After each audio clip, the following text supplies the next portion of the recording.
Roselle Fontenette was worth more money than she could count, and she was about to spend the night sleeping on a flattened box outside a shut-down laundromat in New Orleans.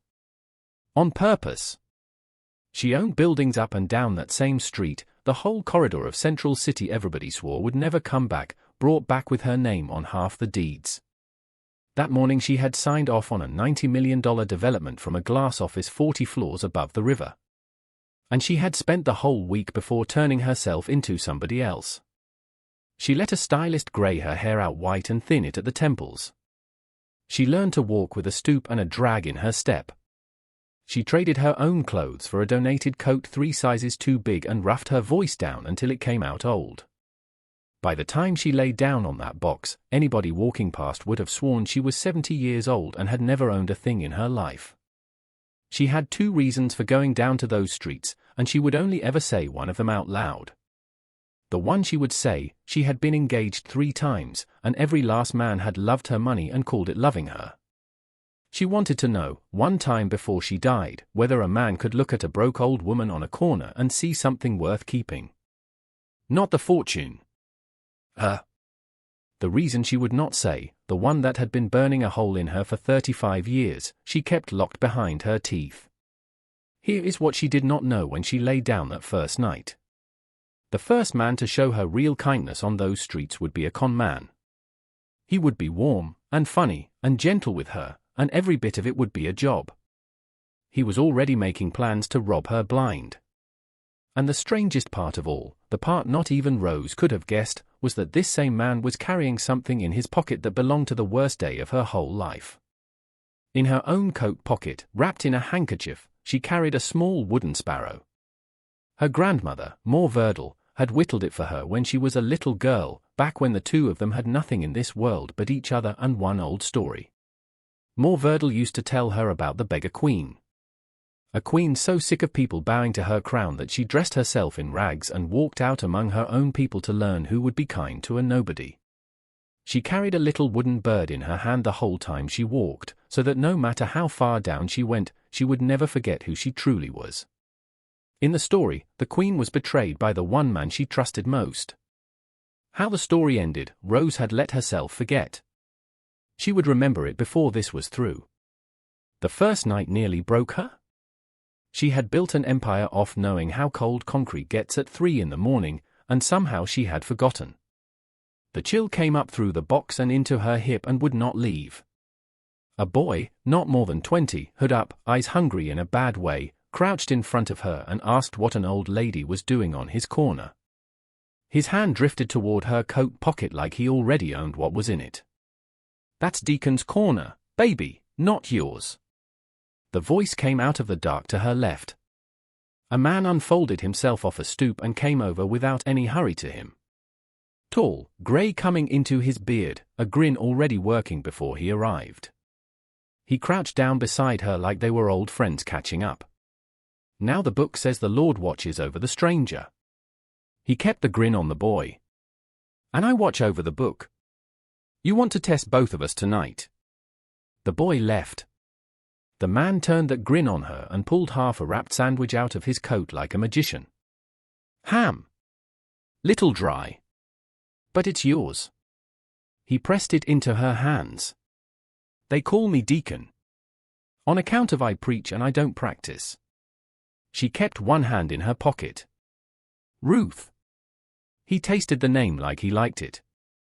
Ruth. Woman who followed love into a strange country. "You picked yourself a good name, Miss Ruth."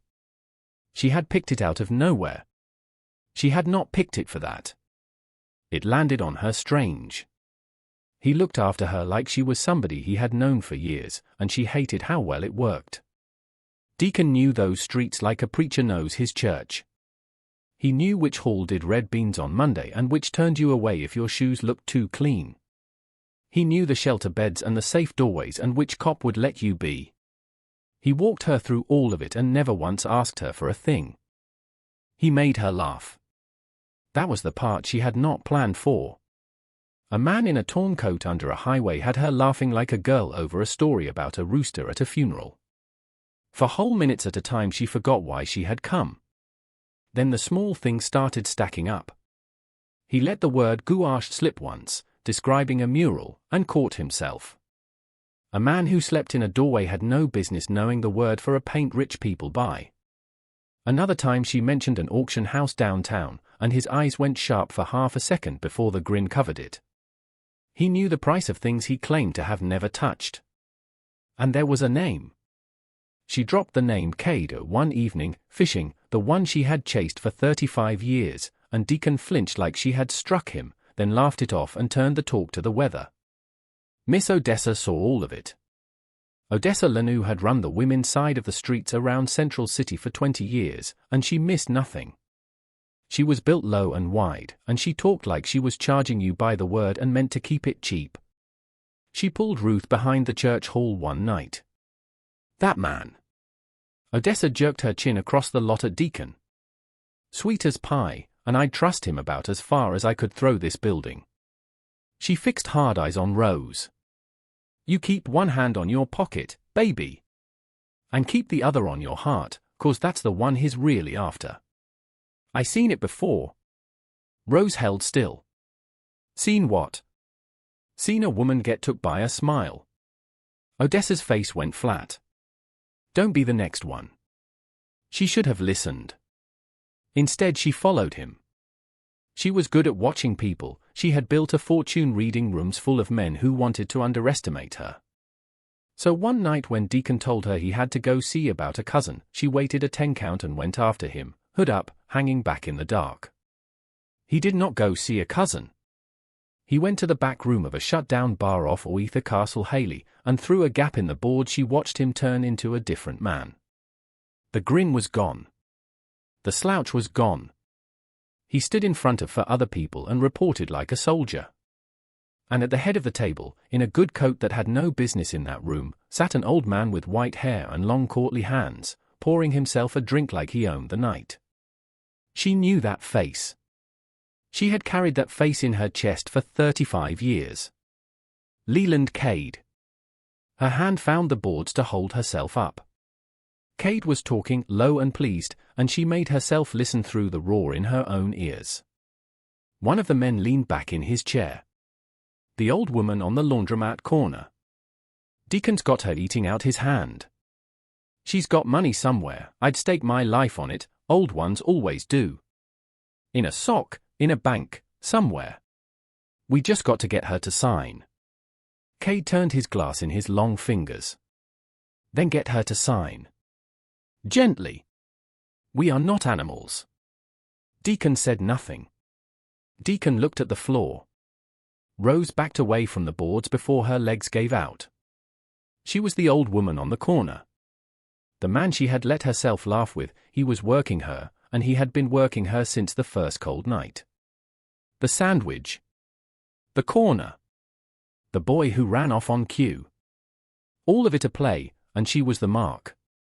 And behind him, running him, sat the one man she had come to this city to destroy. Any other woman would have run. Rose Fontenette walked back to her flattened box outside the laundromat, lay down in the cold, and decided to stay. She lay awake the whole night, and by morning she understood a thing about herself that shamed her and freed her at the same time. She had spent her life being robbed by men who did it in daylight. The fiancé who bled her first foundation dry and sent flowers while he did it. The board members who smiled across the table and voted her out the second she blinked.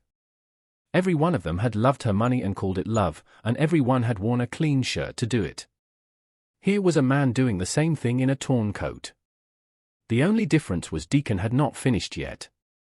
He was still standing at the edge of it, still choosing, every single day, whether to rob her or not.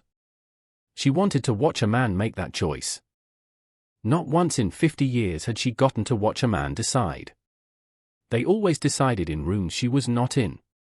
This time she would be in the room. So she stayed. She kept being Miss Ruth. She let Deacon bring her sandwiches and make her laugh and walk her home, and she watched him like a hawk watches a field.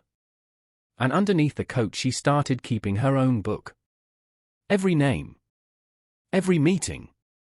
Every lie. She had spent 35 years learning how to build a case against Leland Cade, and now the case was walking straight into her hands. The next 2 weeks were the strangest of her life. Deacon courted her like a man with all the time in the world and none of the money.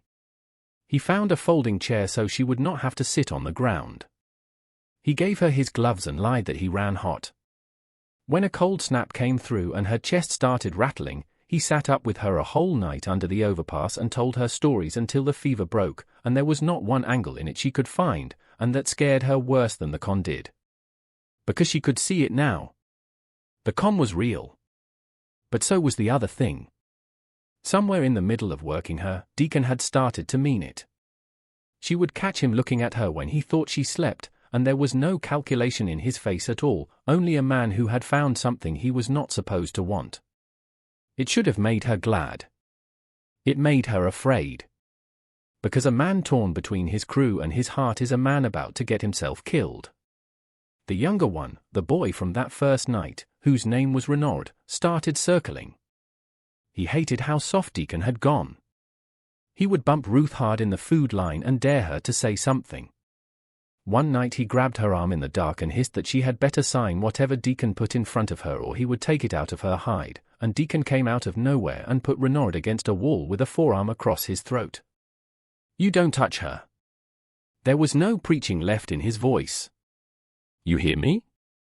Never her. It was the truest thing she had heard him say. When he let Renaud go and turned back to her, breathing hard, something swung loose from his collar on a dirty cord. A small dark shape, worn smooth. She caught it for half a second before he tucked it away. A bird. Carved out of wood. Her whole body went cold, and it had nothing to do with the night air. She reached toward it before she could stop herself. "What is that?" His hand closed over it. For the first time since she had met him, Deacon looked afraid. "Nothing.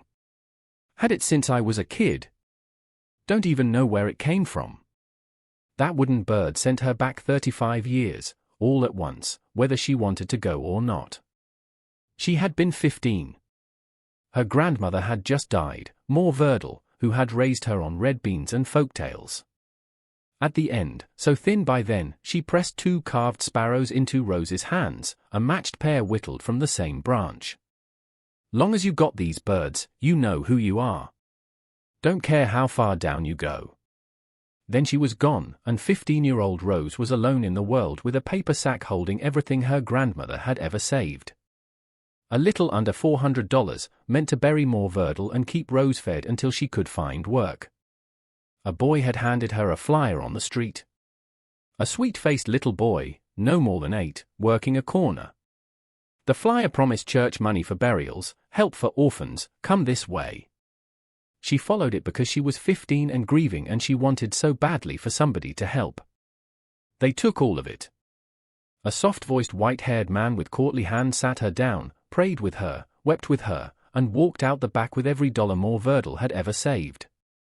By the time Rose understood, the room was empty and the little boy was gone, and so, somewhere in the chaos of running after them, was one of the 2 sparrows. She got down on her hands and knees in that street and could not find it. She lost half of her grandmother's last gift the same hour she lost everything else, and she kept the other half wrapped in a handkerchief for the next 35 years. That was the day Roselle Fontenette was born, the hard one, the one who would never be soft enough to be fooled again. She buried her grandmother on borrowed money. She worked. She clawed. She built. And the whole time she was hunting the soft-voiced man who had prayed over a grieving child and robbed her blind. It took years to put a name to him at Leland Cade. She even traced the little boy from the corner to a name off an old crew list, Amos Belloon, one of Cade's child runners. But that trail went cold before she was 20, and she let the boy go and kept after the man. 35 years it took to trace Cade to this city. She had not come to New Orleans to find love. She had come to bury him the legal way. Love was the accident. Love was the thing that wandered into the middle of her war and refused to leave. She did not sleep that night. She lay under the overpass with Deacon breathing beside her and made herself reach over in the dark and lift the cord from his sleeping chest. He stirred. She froze, the bird in her fist, his breath hitching, then he turned over and went under again, and she let herself breathe. She turned the little bird up to the light off the street lamp. The same round breast. The same notch where the wing met the body, the notch more Verdel's knife always left. This was the one she had lost. Not a bird like hers. Hers. The sparrow she had left in the gutter on her hands and knees the day her whole life caved in. The 8-year-old who worked that corner had picked it up after she ran, and carried it for 35 years, never once knowing it belonged to the girl his crew had just destroyed. The man sleeping beside her, the man she had fallen in love with, was that boy. Amos Belloon. The child who had handed her the flyer. She lay back down with her heart slamming, and reached for the hate, and it was not there. Because he had been 8 years old. Cade had found 2 orphan children and used one to destroy the other, then kept the weapon for 35 years and never told it what it was. Deacon had no memory of her. He did not even know what the bird was. In the morning she would have to decide what to do with a man who was both the love she had stopped hoping for and the living proof of the worst thing that ever happened to her. The choice came faster than she was ready for. 2 days later Deacon told her, not looking at her, that he wanted her to meet a cousin who was a notary, that she ought to get her affairs in order at her age, that this cousin could put her little bit of money somewhere safe. He hated every word coming out of his mouth. She could see it. But Cade had set the clock, and the con was coming to its edge whether Deacon's heart wanted it or not. She told him she would think about it. Then she followed the crew one last time. Through the board she heard them set it for the next night. She heard Renaud laughing. Old Bat's finally signing, he crowed. Deacon's been dragging his feet like a lovesick fool, but she signs tomorrow or Cade skins him. She signs that account over, we drain it dry, and we drop her back on her corner before she even knows what happened. The whole room laughed, laughing at the broke old woman about to lose everything and get dumped back in the gutter, exactly like a 15-year-old girl 35 years before. Cade smiled his soft smile from the head of the table. See that it's done kindly. She's somebody's grandmother.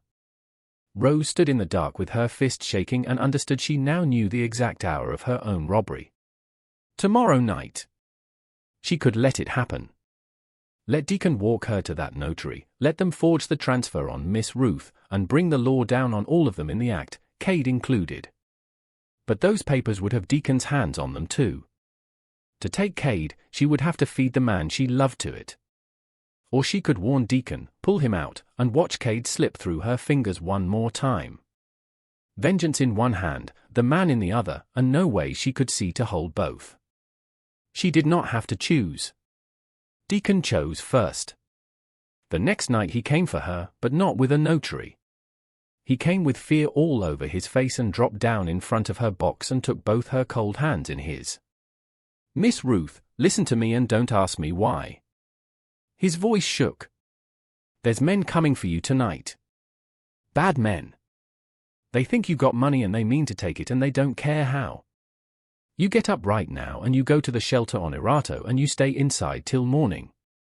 Please. His eyes filled. I can't tell you how I know. Just go. I'm begging you. He was blowing the whole thing. Everything Cade had built him into, 35 years of it, thrown in the fire to save an old woman on a corner. He had reached the edge, and he had chosen. She had her answer. Rose stayed where she was. She turned his hand over in hers and pressed something into his palm and folded his fingers shut around it. Her sparrow. The twin.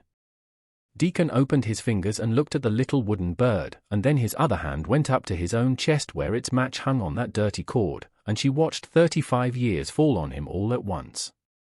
Where? His voice broke in half. Where did you get this? My grandmother carved it. She carved too, from the same branch. Rose held his eyes and did not blink. She gave me both when I was 15. I lost one the day a soft-voiced man with white hair prayed over me and stole every dollar I had in this world. There was a little boy that day. Worked the corner. Handed me the flyer that walked me in. She held his shattering gaze. Hello, Amos. The name hit him like cold water. Not Deacon. His real name, the one Cade had buried under a street handle before he was old enough to fight it. Amos Belloon sat down hard on the ground and put his face in his hands and made a sound she would never forget, and she understood he was grieving two children at once. Her, and himself. For a long moment neither of them moved, two people robbed by the same man, in the same back room, 35 years apart, and neither had ever once known the other was still out there carrying half the same wound. He kept his face buried. I didn't know. God is my witness, Ruth, I never knew where that bird came from. He told me it was mine. He told me everything was mine. He made himself look up and made himself say the rest. And I won't stand here and tell you you're the first. I've walked I don't know how many people into that back room. Grown men. Widows. Never once flinched. Took my cut and slept like a baby. His voice cracked in half. You're the first one I couldn't finish. First time in my whole life I looked at a mark and my hands wouldn't do it. That's the only clean thing I've got left to give you, and I know it don't weigh near enough. He looked at the bird in her hand. Who are you? My name is Roselle Fontenette. She let it land. I own the building your crew has been meeting in. I own this block. And I have spent 35 years getting ready for tomorrow night. She could have handed him to the law with the rest of them. She gave him a harder road instead. You want to give me something that weighs enough. She kept his hands in hers. Then don't run. Help me end him. So Amos told her everything. The account Ruth was meant to sign over, Rose had built that herself, a bait account in the Ruth name with just enough in it to look like an old woman's whole life savings, set there for this exact night. He gave her the crew's ledger. The burner numbers. The names of people they had taken before her. She wrote all of it in her book, beside 35 years of her own notes. Then she took the phone she had carried down to those streets for one reason only and made the call she had been getting ready to make since she was 15. Her lawyer, Mule Doucette, answered on the first ring. By dawn there were detectives who knew exactly where a soft-voiced man would be sitting the next night, and exactly what he was about to order done. Here is the thing about Leland Cade. He had spent his whole life reading people, and he had made one mistake he was too proud to catch. He looked at a broke old woman in a donated coat and saw a mark. He never once looked at her and saw the truth. The next night his crew moved on Miss Ruth. But Miss Ruth was gone. The transfer they had forged in the name of Ruth was attempted theft from a bank account that belonged, in the eyes of the law, to Roselle Fontenette, and every coerced signature, every forged line, sat documented in a book an inch thick, backed now by the sworn word of Cade's own man. Cade had run his whole operation, for months, out of a building owned by the very woman he had sent his men to rob. He had robbed his own landlord. Out of every soul in that city he had picked the one person alive with the money, the motive, and the 35-year patience to end him. They came for him at his own table in the back of that bar, mid-sentence, the drink still in his courtly hand. One of the detectives leaned in with the name. Roselle Fontenette owns this building, Mr. Cade. The drink stopped halfway to his mouth. For the first time all night the old man went still. He looked past the badge, out through the gap in the boards, across the dark street, to where an old woman in a donated coat stood watching him. And she watched him see it. She watched him understand, 35 years too late, that the nobody he had waved off had been, the whole time, the one thing in this world that could bury him. Everything drained out of that courtly face at once, not the fear of prison, but something worse for a man like Cade. He had built his whole long life on being the smartest man in any room he sat in, and an old woman on a corner had just taken that from him for good. The cuffs closed before he could get a word out. Rose turned away first. The wound of 35 years did not close with a scream. It closed with a car door. Putting Cade in cuffs turned out to be the easy part. The hard part was standing on that street afterward, deciding what to do with Amos. She did not decide it that night. She took her time. But she would not go back to being who she was before, either, and the first person to make her admit it was Odessa. Odessa fixed her with a long look once she knew the whole truth. You could have walked off this corner any night you wanted. No bitterness in it. Just the fact of it. Key in your pocket the whole time. Warm bed 40 floors up. I never had that. Most of these women never had that. She held Rose's eyes. You remember that, when you go back up top and start feeling proud of yourself. Rose remembered it. She had come down to those streets to test other people, and had learned instead that she was the one who needed to change. So she started with Odessa. A real place of her own, a key that was hers and nobody else's, and then the thing that mattered more.